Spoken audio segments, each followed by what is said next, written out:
ECB day.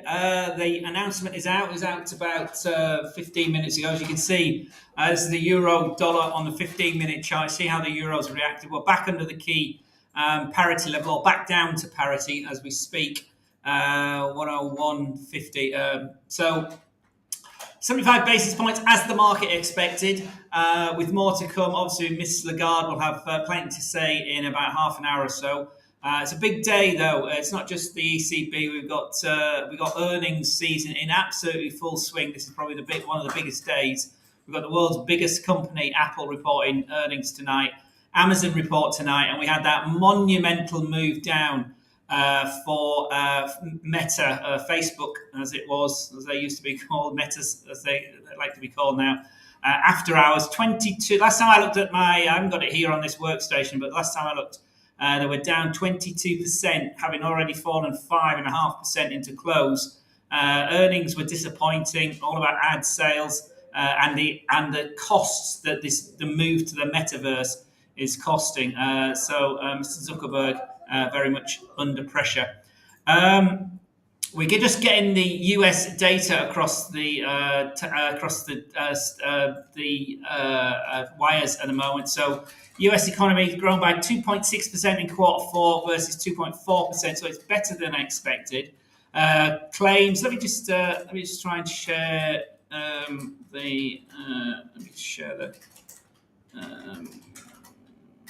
share my Chrome tab. Let's share the calendar with you. There.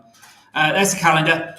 So as you can see, where we are, there's the ECB decision at 75 basis points. So adding to the woes on the euro is this GDP from the US better than expected, came in at 2.6 compared to 2.4 was expected, and a negative contraction obviously last month. And including the price index, which is still showing a reduction in costs. So it's another argument that inflation may have topped out. It's coming in at 4.1% from 9.1% last time, and 5.3% was expected. So that's a big miss as well. A positive miss, that is. Same with the PCE number, the personal PCE, 4.2% compared to 7.9%. So this is actually quite a positive dollar, or US economy, I should say, not necessarily dollar, but US economy number. In jobs have also remained very, very tight, though. So we've got, on one hand, we've got this idea of the economy not being as bad as many had anticipated, and signs that inflation may have peaked. So that's adding to the fact that we might see 50 basis points in December rather than 75 basis points. I think it's a little bit too late now to impact the 75 basis points on next week from the Fed. But it's certainly probably capped the idea of a whole 100 basis points. That is probably dead in the water now. But having said that, as I say, the jobs numbers here, as you say, it's only obviously the weekly claims, but these are at record lows. Continuing claims have actually ticked up relatively significantly, 4.38 million compared to 1.438, I should say. You can still see that. And so, but yeah, the data, that's again a relatively US economy, US Inc., if you like, positive. Capital goods, durable goods, a bit of a weaker miss, but there's a big gain on if you take the defence spending out of there at 1.1%. So overall, that's relatively US market positive. Let me just get the chart back, let's bring the chart back. There we are, and just share that. Oops. Share. There we are. Let's get rid of me. There we are. So let's get rid of that. Sorry, that from there. So, and I can see you now, Naomi. Good afternoon. Naomi's saying I'm unable to set 2FA in HFM app. Naomi, I can't help you with that, I'm afraid. Send an email to support at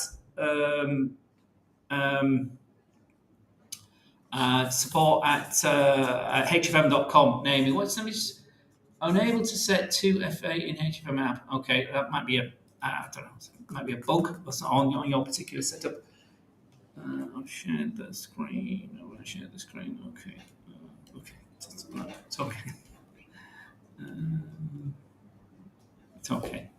So let me make that bigger. Oops. Me bigger. Okay. So that's I've got some. There we are. Okay. First up, Emma, the Dow and the S&P 500 on the 4-hour. Well, they've turned up basically. So let's have a look at the Dow for you first. This is the USA .F. So this is the futures chart I've got on here. Emma, I hope that's appropriate. Okay. Okay. Oh, I share it. All right. I'm sharing the wrong thing. Hang on a minute. Let me just. I thought I was sharing that. Stop sharing. Okay, so if I go to sharing, window, there we are. It's better. Right, okay, there we are. And you can pop it disappear because it's showing everything. Right, so this is the US Dow here on the 1-hour chart. Let's go to the daily chart first. So we've had this huge. Obviously, since the August high here, we've plummeted down here to this end of September low, and we've had this rally, this relative rally in October again. We had that earlier. We've had this 3 or 4 times now in the year, isn't it? Is it the question, Emma, and everybody else is this the floor for the year in? We went down here at under 29. Let's put this low in here. This low we had here at the beginning of August, and here the key day was this one here. This day here, the 12th of October here, this 28,600 level. So above the 28,500 level. But here we moved, on this day here, the 13th, having slid sideways, we broke back over the 20-day moving average, the middle part of that Bollinger Band, as you can see, and we've been up ever since. So it's a strong move up over the 20-day. Here on by the 21st, we touched the this is the blue line here is the 50-day moving average here, the 50-day, there we go, to see the 50-day moving average.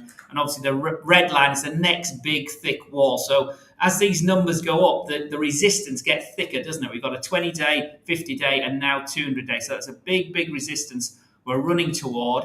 But we've had a fairly steady old rally, haven't we? We've had a steady old up day. Some big, 3 big candles and steady the last 4 days. So maybe running out of steam. We shall see, but it's still looking relatively positive. So we've been consecutively up here for 1, 2, 3, 4, 5 here on the Dow futures to the upside. So big resistance at 35,500. It's where the 200-day moving average is.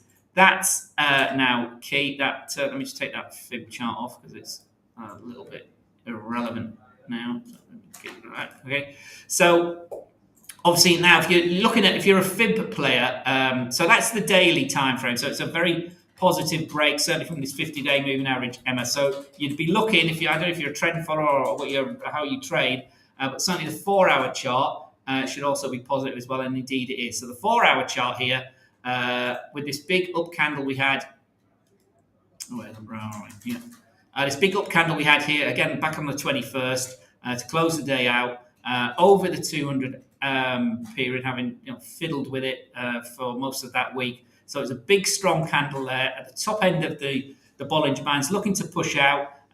We didn't retrace, and we're pushing up. We've dipped in again, bit of a squeeze there, which is interesting. A couple of candles ago. So this is moving higher. 32,000 being breached currently. So this remains very positive. This remains positive. MACD has sort of flattened out here on the 4-hour chart. So in like a nice significant break of 32,000 to keep this moving forward.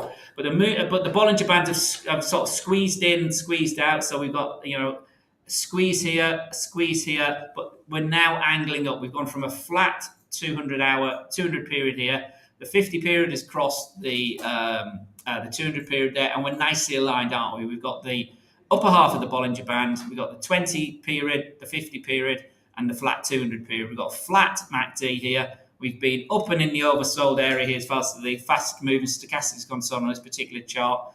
And the RSI is flattened out in the overbought area as well at 71. So it may be running out of steam, but as you can see here, since the 24th, all week basically, it's been overbought on this 4-hour chart. So remain to the upside. The Dow has outperformed the other 2 major indices, so that remains positive, Emma. and to the upside. So 32,000 has been breached, 32,572. I don't know, that's obviously from some other time frame, 32,520, a bit of a channel here. Let me just go back to the daily, where's that showing us? So that's that channel there, there's that 200 day. So that's the next big line in the sand. So 4 out on Dow remains certainly to the upside here on the Dow. As far as S&P 500, where's my S&P 500? S&P 500. Again, this is a futures chart, Emma. So again, similar, obviously very, very similar chart. Perhaps it's not as being, it finished negative yesterday, the S&P. The Dow was positive yesterday. So again, the daily chart, very, very similar as you might expect. But this one, we haven't broken our 50-day moving average. We're testing it here at the moment at 3,850. That's the key level for Dow plays, 3,850, where the 50 period moving average is here on the daily time frame. And again, it's been above its 20-day moving average here from the 18th here. So not as, it's lagging the Dow, if you like. Remember, this is 500 companies rather than just 30 companies. So it's biased towards the big tech companies, obviously. The MACD here is still negative, although the signal line is rising quite nicely. These fast stochastics are overbought, and RSI is 55, just breaking out of that neutral zone. So big resistance here, 538.50. Then we got the key 3,900 level, which again, I'm sure if you've been trading this all year, you know that's been a key level, 3.9. And then here on the daily time frame, the 200-day moving average sits up there at 4,100, so over the key 4,000 level. As far as your trading time frame is concerned, Emma, again, positive week. Big candle here on Friday and follow through into close into the 200 period moving average here on the 4 hour, and it's been positive all week, hasn't it? From the break on Friday into the upper half of the Bollinger Band, moving up. Again, we've got that squeeze in, but we have got the Bollinger Band sort of sloping. We've had the squeeze and the movement from the squeeze here, moved up, squeeze in here, the top coming in, the bottom going up. We've bounced out of that, broken the 200 period, now we're moving up. So where are we? 3,850 or 3,842 at the moment. So support here on the 4 hours just below that, 3,872. So 3,827. So watch that. Resistance is really the top of the Bollinger Band now, which sits at 3,886 on the 4 hour. And big fat support. The bottom, look at these three here coalescing. We've got the 200 period, the 50 period, and the bottom of the Bollinger Band, all coalescing around this 3,770 zone here. So here, this is positive as well. We've got the 50 period looking to cross the 200 period. So positive. Stochastics actually moving down here quite aggressively. It's interesting. And also the MACD showing a bit of rollover. So there may be some movement to the downside potentially here for the S&P.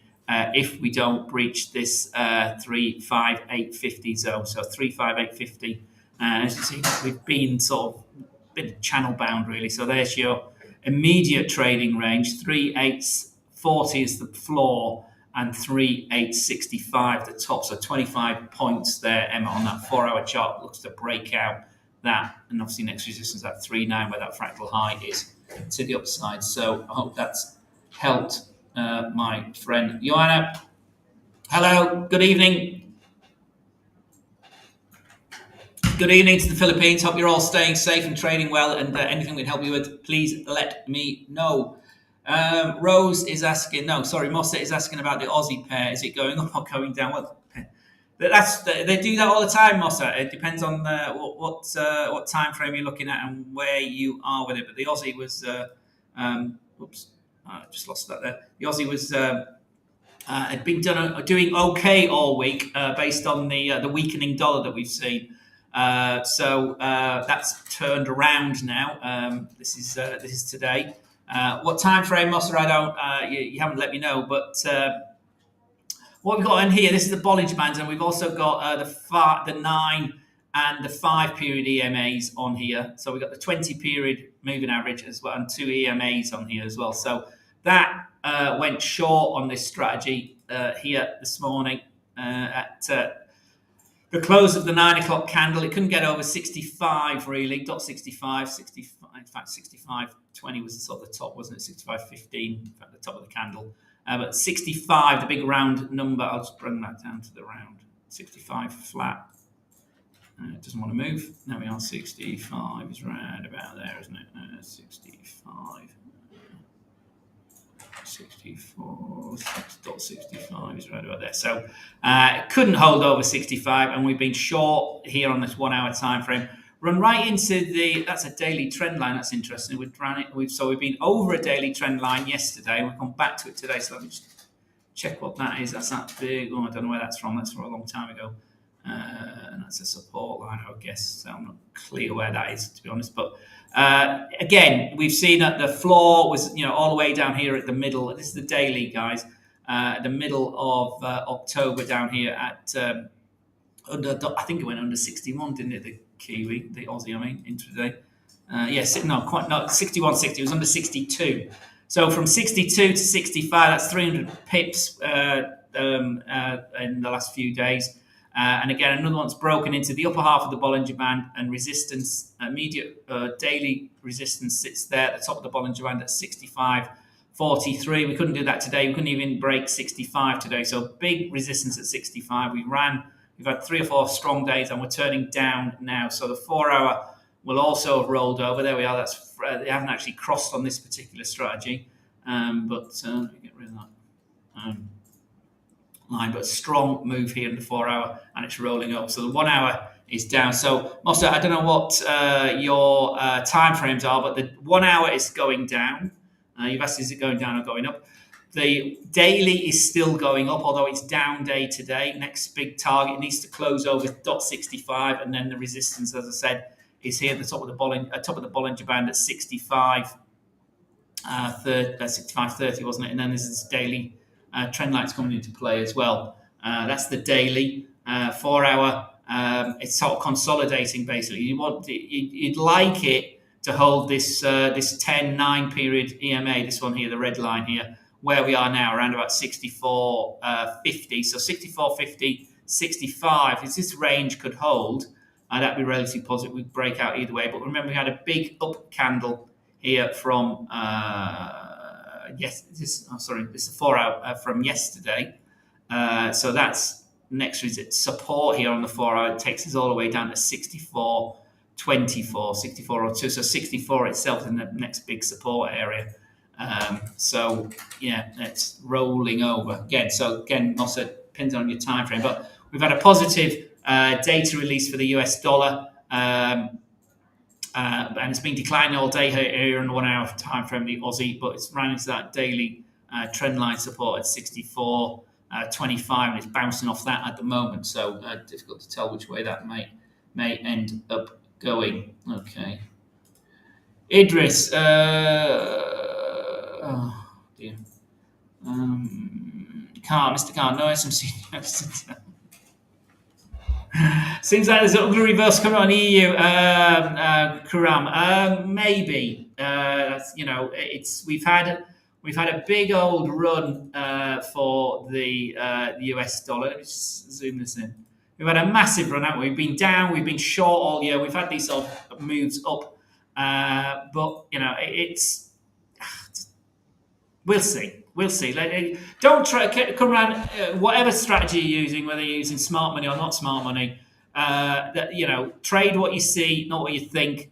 Follow your strategy and just follow the rules. Accept your winners and accept your losers as well. Most people can't do that, so that's why they falter. But obviously, the big thing today is the fact we've breached the key parity level for the euro.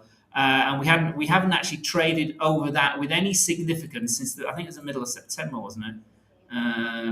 Here the third. It's a bit messy, this chart. That's my fault. That's parity there, that line there. It's lots of blue lines on here, isn't it? But that's parity, that one there. And we hadn't been under it. We've been under it for most of September, most of October thus far. Remember, we've only got a few trading days left of October, 2 trading days left of October, Friday, tomorrow, and Monday. So all of October we've been under parity, and half of September we were under parity. So it's 6 weeks plus, 7 weeks plus. So We're over it, but as you see, we came into parity as it was moving down. It was obviously a significant support area. I'm going to bring a new chart because that's it's a bit messy. Let me just bring in a new. I just want to do that. Come on. Anyway, so yeah, so parity remains key. It was .99, remember, but we'll see. But here, just looking at this technically, we've breached the 20-day moving average here on the 17th. We breached the 50-day moving average here on the 25th, and it also took us over towards parity. And then yesterday we broke parity. So 3 significant resistance areas have been breached thus far. Next resistance, you'd say this day high here from September, or the close of day high took us to 101.25 zone, and the intraday was even more volatile. We went to 101.72. But it looks like, doesn't it, if we go to the daily, that hence before Miss Lagarde speaks, that in fact she must be speaking now.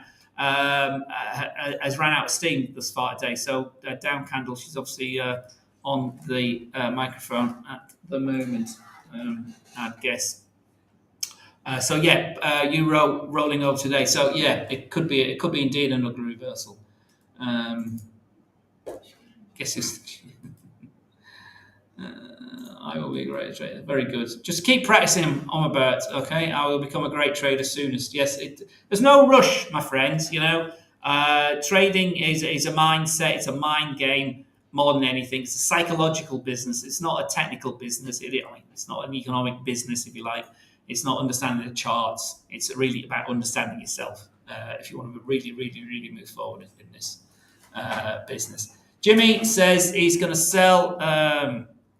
The pound cable rallied to 1600, didn't it? Or 116 today. This is the 1 hour. That's 16. 16 there.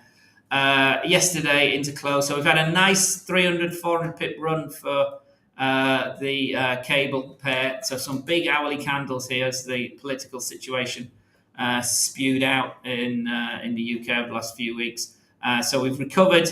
The key 115 really. 115's 5s and 0s, very, very key. So 115 was recovered yesterday, 114, 113, 112 earlier in the week. But looks like it's rolling over. You can see here on the MACD quite a significant decline today from that breach of 116, rounding top. Those 4 fractal highs there on this 1 hour time frame.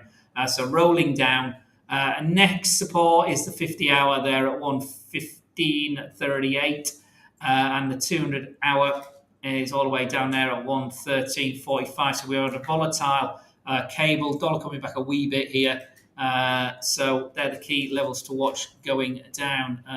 If you're short on this particular strategy, that would have probably went short this morning as it's gone into the under half of the Bollinger Band on a big candle as well. The data this morning, or ahead of the data, here at the 9 till 10 candle again. So it's a big short there this morning. It's gone sideways for a couple of hours. Then it's gone leg down, and it's looking to try and push lower. But support is as it's pushing the Bollinger Band wider now as the candles have picked up in size. So we've had this squeeze again. Then we've gone leg. So support is there, that 50 hour, 115.35, and then 115 itself is obviously a big round psychological support to the downside for cable, my friend. Let's have a look. Obviously 151.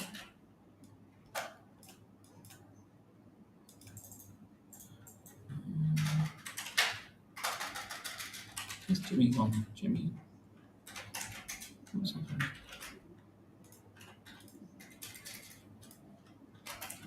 It's not working. Austin's asking about please more analysis on all the time frame and how they are strong in their various time frame. Austin, okay, I'm happy to do that. But what particular asset are we talking about, Austin? Let's just do it. Let's do the euros. I'm assuming you're talking about the euro. So with the time frames, Austin, it's always best obviously to start at the highest time frame and filter in. So euro, as I've just said, I actually got the weekly. you can see clearly in a bit here. This is the weekly chart. Okay, so each candle represents 1 week. The dotted line here takes us to the beginning of 2022. So beginning of January, we sort of rallied up a wee bit, but since it's been down all of 2022, and it was down. Zoom that in. We're down. Not just for 2022. This is the beginning of 2021. So euro. Here, the first week of 2021 was all the way up here at 122.50, and it's dipped. Pandemic, dollar became key as a safe haven here from the middle of 2021 since. So again, it rallied a wee bit here in May, and it's been short all since, hasn't it? So it's bounced up a wee bit on these weekly charts. A couple of weeks in the summer in May, it was up. And it was down, a big down candle here as we got to September, and we may have floored. So we got a bit of more of a positive movement, you would argue here, some of these bigger candles this week. But last 2 weeks have been very positive for the euro, haven't they? We've bounced off sub parity 94, we went to, didn't we, 95. And we've had 2 good weeks for the euro. Here, come down to the daily time frame. So we're still looping down, the pressure's still to the downside. But obviously, the big thing as far as affecting the outlook for the ECB and the euro is this huge issue with the energy crisis, the war on its doorstep in Ukraine, and obviously inflation. Energy prices, food prices, all incredibly high and continuing to rise. No sign of cooling off. So the ECB were a bit slow to react to the threat of inflation, a bit less so than the Fed have had a lot of criticism for it, but the ECB were perhaps even slower. But it looks like there's some action coming. So as the signs of the inflation cooling somewhat in the US, and perhaps the Fed might be able to take their foot off the accelerator to higher interest rates and get to their terminal rate quicker by December. There's no sign of that really from the ECB. And remember yesterday, we had a bit of a surprise, or a significant surprise in the Bank of Canada with only a 50 basis hike. It's all very much driven by the central bank. So the ECB anticipated to move 75 basis points today. They did. There's still chatter of 75 basis point in December as well. But again, it's looking that may only be 50 basis point. But they've got, if the US has got problems, Europe's got more significant problems from the energy point of view. That's a particular thing. So everyone's got their fingers crossed for a mild winter in Europe. Gas prices have come down very significantly. Storage is completely full now, but it only needs a cold snap, to drain those very, very quickly. It's very much weather dependent, and obviously the situation as far as the war is concerned as well. But as I say, significant here from the technical point of view here again for the MACD here. We've had here on the daily time frame for the euro, we've had the histograms ticking over the zero line. So we've got a rising signal line, histogram bars ticking back over zero, and the stochastics in an overbought, fast stochastics, in an overbought area. So we've ran to parity, big resistance, and we're coming back there. So going forward, parity needs to be supported if the euro's then going to recover against the dollar. Indeed, if the dollar's going to continue to weaken. So that's the positive daily chart now. The weekly still remains very negative, although it's testing the 20-week moving average, which it hasn't done since here right at the beginning of the year. Here on this weekly chart, you see the midline of the Bollinger Band there? Yeah, all the way there. So we did break it here. That's fourth week of the year, and since then it's just been all the way down. So this floor here at wherever it went down to, it went at 90 something, didn't it? 95, and we're back to parity. So parity was always the drag down. So parity is going to be the resistance going up. So that's still negative. Daily's looking relatively positive over this week in particular. And then with the faster the time frame is, obviously the more positive we look. So the 4 hours looking relatively positive. Again, rolling over and back under the parity level here, this blue line here, although it's just about hanging over it at the moment. So parity is support here on the 4 hour, and similarly for that 1 hour time frame. Some big hourly candles breaching parity this yesterday, holding it, got to 101, 1.01 virtually, just shy of that, a few pips shy of that, 91.95, and then back to this parity level at the moment. Okay, so that looks like that's the end of our viewers.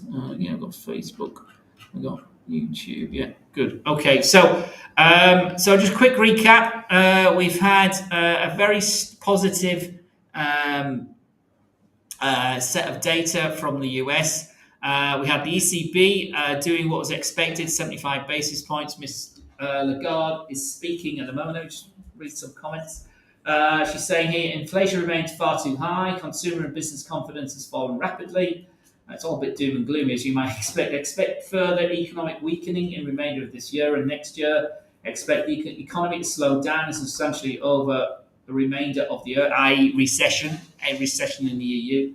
Post-pandemic rebound in services and demand is slowing. Labour performed well, but some might have unemployment. Inflation shielding should be targeted at those for the most vulnerable. Risk to economic outlook clearly on the downside, cites war, supply disruption, and weakening world economy. Risk to inflation outlook are primarily on the outside, led by retail energy prices. A weakened energy demand would lower price pressure. All of that fairly straightforward and sensible, as you might expect from a central banker. But basically, it's doom and gloom. They've taken action. Costs are going to go up. Inflation is much more sticky than the transitory talk everybody was saying a year ago. And it's hanging around. It's not just in setting down cars. It's not just in certain sectors. It's across and deeper and broader than many had expected. Obviously, the war doesn't help, but the war is a bit of an excuse. I mean, inflation was relatively high anyway. Putin's tragic invasion has just made things much worse. So anyway, there we go. Euro is weakening. Haven't got to parity. So parity's key 100. Let's do a quick recap. Sterling it's had a great week, strong week. It's cooling somewhat now. So from lows down here at 103 it wasn't it, on the debacle that was Miss Truss's unfunded tax cuts. We've rallied through to 116. 116 seems to have been a big break. We've stalled there. We're currently trading at 115.58, so above the 115.50. That's our next support here. And 115.40 is where that 50 hour on the bottom there. So on an intraday basis, that's a big support. Technically, 115 is a big psychological support. And then it comes in big chunks. Cable 114 below that. The Australian dollars we were talking about earlier. Here we're back to under 65. 65 is .65 is our resistance to the upside, but again moving up. Cable and yen. Nobody's asked about yen today, surprisingly. So remember the blowout that we had on Friday when we went to 152. This is the daily time frame for dollar yen. Intervention from the Bank of Japan on Friday and again on Monday seems to be pulling us down. I would argue they've been intervening yesterday as well. That hasn't been made public yet. But here yesterday, the daily candle closed under the 20-day moving average for the first time since the beginning, back in the summer here, the middle of, what am I talking about? No, yeah, it was here. We've been, there we are, 16th of August, we were under the 20-day moving average here for the yen when we were all the way down here at 131.50. So, and it's been a massive almighty rally during August and September and beginning of October. Bank of Japan finally intervened. But the policy in Japan isn't changing at all, although inflation's showing its head. They're still remaining very, very accommodative, very much focused on their long end of the yield curve. So, but big problems for importers with the yen so weak, and exporters. It's okay for exporters, but Lots of energy is imported in Japan, and lots of trade, one of the most significant trading nations. So they don't want their yen to be too weak. But these are still at historical 20, 30-year highs here for the yen, or weakness for the yen. As we go forwards, nobody's asked about gold today. Gold's had a pretty good run this week as the dollar has weakened. So we were back over the key 1650 area, and then we went into 1665 and 1660 zone. We're currently at 1660 at the moment. So here on the daily time frame, see, it's still relatively weak. We're still in the under half of the Bollinger Band. I'm zooming this up here on the daily time frame. So our resistance, where's my thing? There we are. So the resistance is here, sitting here. The midpoint of the Bollinger Band sits at that 1668. So 1665, 1670. A key zone for gold. We haven't broken into that yet on an end of day basis, but we've certainly found support at the 1620 level. So if we break into the upper half of the Bollinger Band here at over 1670, next resistance comes at 1690, where the 50-day moving average is, and then the top of the Bollinger Band takes us all the way back into that 1725 zone up here, and the high that we were trading right at the beginning of October up here at 1725. It's the next target levels if you're going long gold on a end of day basis. But the move seems to have petered somewhat. We've turned around again today, as you might expect, on that stronger US data. So again, that one moved into the under half of the Bollinger Band here this morning, 6 o'clock. Reversed, but then reversed again quite significantly on that big candle there. So the 9 o'clock, 10 o'clock candles today this evening, quite significant. Lots of players intraday today. So a nice big down candle, bit of a reverse, and then we move down to test under the 50-hour moving average, remaining in the under half of the Bollinger Band, and test the 200-hour moving average. It's down there at 1654.75. For gold traders, and there's nobody else here now, so I'm going to wrap this up. Oh,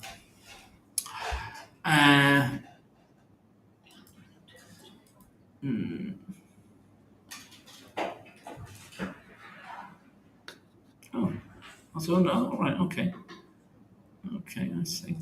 What's that one? I didn't know that's 100 on Facebook. 100 on Facebook. All right, okay. Nobody's on Facebook talking to me. Okay, apparently there's 100 of you here on Facebook. Nobody's asking me any questions. Okay. Okay. Never mind. So be it. So that's gold. Let me finish with the oil because we had a big drawdown in inventories yesterday. So oils continue to rally, recover. Let's go to the daily again. Zoom this in. So we've been descending really all year. We went as here. Whoops. There we are. This is US oil. So we went down to this 76 level here at the end of September. We recovered from there, got to $90. Now we've had a big move down here.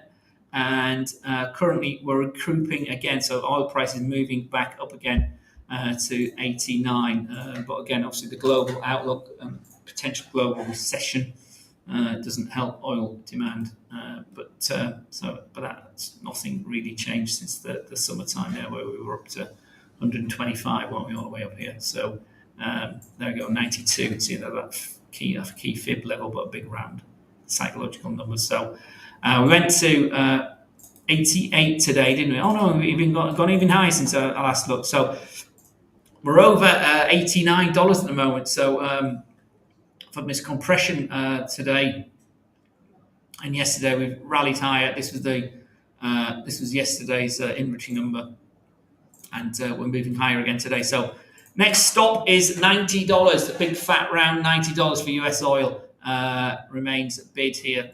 Sort of nice, compression, sideways breakout, rally, compression, breakout, new high here a few hours ago. Didn't want to go below this 87.50 line here, and last hour's been positive for oil as well as the US data has come out. So $90 being eyed by US oil. So if there's no more requests, guys, traders, I will call it a day. Where's my friend Kumran?